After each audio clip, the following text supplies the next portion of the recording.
Hey everybody, I'm Dave. Welcome to the Radio Afterglow. Got a handful of albums to show you today. Just a couple of new additions to the collection. Nothing really exciting, no real gems or anything like that, but you know, what the hell.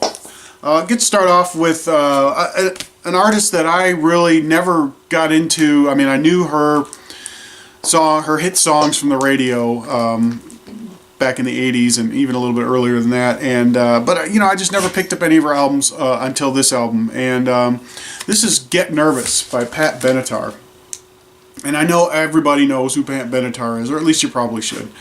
And again, just one of those artists that I never really ended up getting anything by until now. And this album was her fourth album, came out in November of 1982. And this has her real big hit, won her a Grammy Award, Shadows of the Night. If I didn't mention, this is out on Chrysalis Records, by the way. So yeah, Shadow of the Night was a big hit on this album, and I really dug that song. I really dug the video. You know, kind of the whole, you know, World War II thing going on, which I thought was cool. Of course, you know, I went to look for that video around the interwebs here, and I can't seem to find it. It seems like it's pulled off of YouTube due to copyright or whatever. But anyway, this also had a couple of other minor hits, I guess.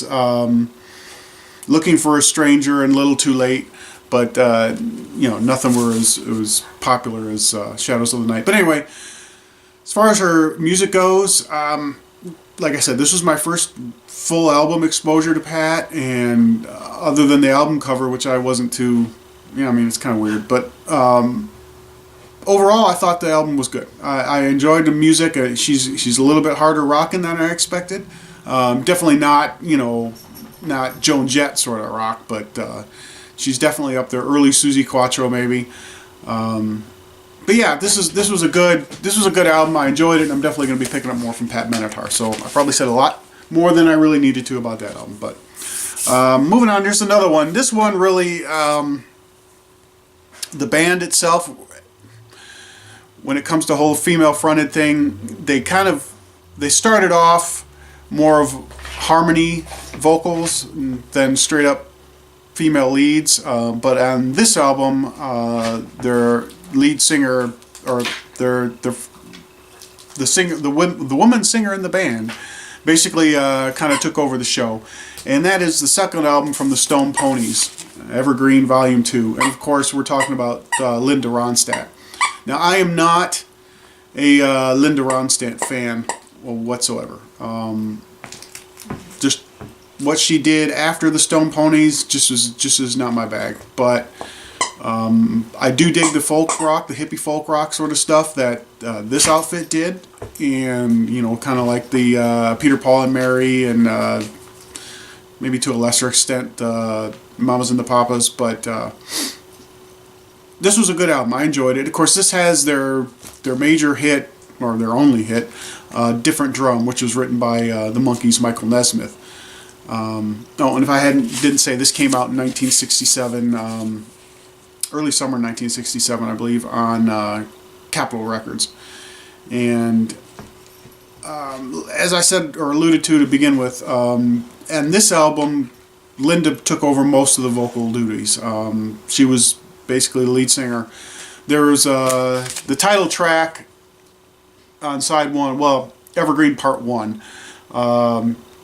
Kenny Edwards sang lead vocals, and Linda did basically just backing up. But and that was probably it is the grooviest, sort of most psychedelic track on the album. Got sitar going and everything else, and so that was a highlight for me. The rest of the album, you know, really mellow, really folky. Again, if you're not into Peter, Paul and Mary, Mamas and the Papas, that sort of stuff, you're probably not going to dig this. Unless, of course, you're a Linda Ronstadt fan, you just enjoy her voice. And I do have to admit, she does have a very nice voice. But just the style that she went with after her time in this band, they would do one more album, and then she, of course, went on her merry way. That just didn't do it for me. So, yeah, anyway, this is a good album. Nice, good hippie folk. Okay. guilty pleasure, Go-Go's Vacation. Summer of 1982, IRS Records. Everybody knows the Go-Go's, and this has that hit Vacation on it, and that's about it. That's unfair. They do a cover of the Capitol's Cool Jerk, which is pretty cool, and probably shouldn't use that adjective, but anyway. Also, Beatnik Beach was a good song, and a couple others on here. They're not as garagey as, say, the Bangles. They're definitely more poppy, but still, it was a fun album. I enjoyed it. Fan of the 80s, how can you not have this album in your collection? This is actually a Canadian press. Let's see if you can... Well, you can see it kind of up there. I don't know how well that's going to show up, but yeah, this is a Canadian press. Yeah, you know, it's a Go-Go's. And closing things up, this is a band who I've liked for quite a long time, and they're definitely an acquired taste, though. This is Ashes Are Burning by Renaissance. Of course, featuring the vocals of Annie Haslam, who I think just has an amazing voice. Really enjoy her voice.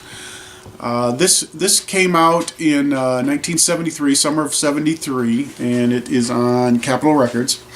This is their fourth album overall, although if you're familiar at all with the history of Renaissance, the first album, the entire lineup was wiped out. Second album, things were still in transition. Actually, even into the third album, things were still in transition a little bit. Things began to settle down. This album introduced Michael Dunford, the guitarist, and after this, things were solid for the next several runs of albums before they kind of broke things apart. But anyway, progressive rock, English progressive rock, a little bit folky. This album, now, Prologue is my favorite album of theirs. This one, Ashes Are Burning, the title track is just awesome. This one is a close runner-up to my favorite Renaissance album. If you are looking to get into the band and you don't come across Prologue, this is a good place to start. Just as good as Prologue. It's very guitar heavy. It hasn't gotten into the whole... Later on in the next couple of albums, they started to really focus on Annie's voice, which is perfectly fine. But they also really got into the whole organ, piano, mostly piano aspect of the band, and they wanted to accentuate that aspect, that instrument, and to the detriment of the guitars and other things. And they kind of went downhill after that, in my opinion. But this one definitely heavy on the guitar, which was really great. So there's a little bit of bluesy feel to it, definitely progressive, little bit psychedelic, not too much. It would be a stretch to really call it psychedelic rock, but anyway, this was a good album. I enjoyed it. If you're not a fan of Renaissance, check it out. That's all I got. Real quick one today. Thanks for stopping by. You know, hopefully I'll have some more in a little while. I know I'm gonna get ready to do a 7-inch video and do some needle drops on a few things, and definitely more of a punky video. So you might want to stay tuned for that. All right, take care, guys. See you later.